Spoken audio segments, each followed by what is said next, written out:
C'est la fin de l'année scolaire à la Starac et on savait que la fin de saison 1 tournerait autour de la maman de Caleb. Pourtant, cet avant-dernier épisode, il est quand même assez surprenant dans les directions qu'il prend, même si, on va pas se mentir et autant le dire tout de suite, c'est clairement uniquement une introduction vers le prochain épisode, une introduction vers le dernier épisode de la saison 1. Pourtant, je trouve qu'il y a quand même quelques éléments qu'on peut retenir de cet épisode, 2-3 choses quand même assez majeures dont il faut qu'on discute un petit peu. Moi, c'est Draven, abonne-toi pour réfléchir la science-fiction. Avant que j'oublie, je voudrais signaler à quel point le personnage de Sam a évolué par rapport au reste de la saison et par rapport à ce qu'on avait vu dans l'épisode précédent. Voilà, c'est malin, c'est fort. Maintenant, effectivement, elle a vécu une enfance complète, ce qui en fait un personnage assez différent. Donc ça, c'est cool, ça enrichit vachement le truc. Maintenant, concentrons-nous sur l'essentiel, la maman de Caleb.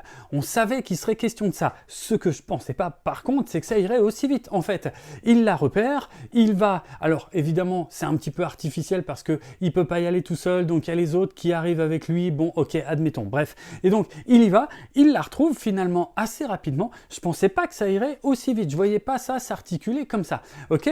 Et donc, bon, il a emmené ses amis dans cette galère sur une planète qui vient de passer sous le contrôle des Vénérirals, donc ce qui met tout le monde en danger, certes, mais il a aussi fait en sorte que l'Athéna le suive parce qu'évidemment, il est en train de faire une énorme bêtise, parce qu'ils sont dans une zone où en plus, ils n'ont absolument pas le droit d'être.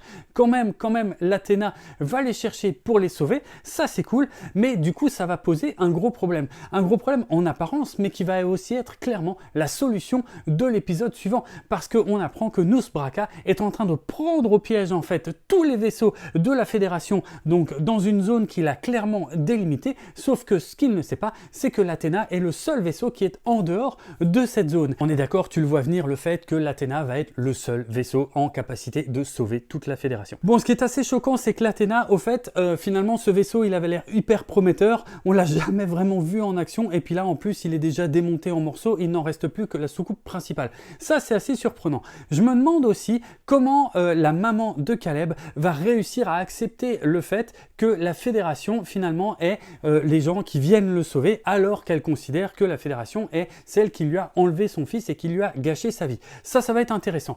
Mais tout le reste, honnêtement, pour l'instant, on ne sait pas. En fait, tout va se jouer dans le dernier épisode. Je suis très curieux de savoir qu'est-ce qui va se passer, quel est le plan de Nousbraka. Dis-moi si tu as déjà des théories à ce sujet.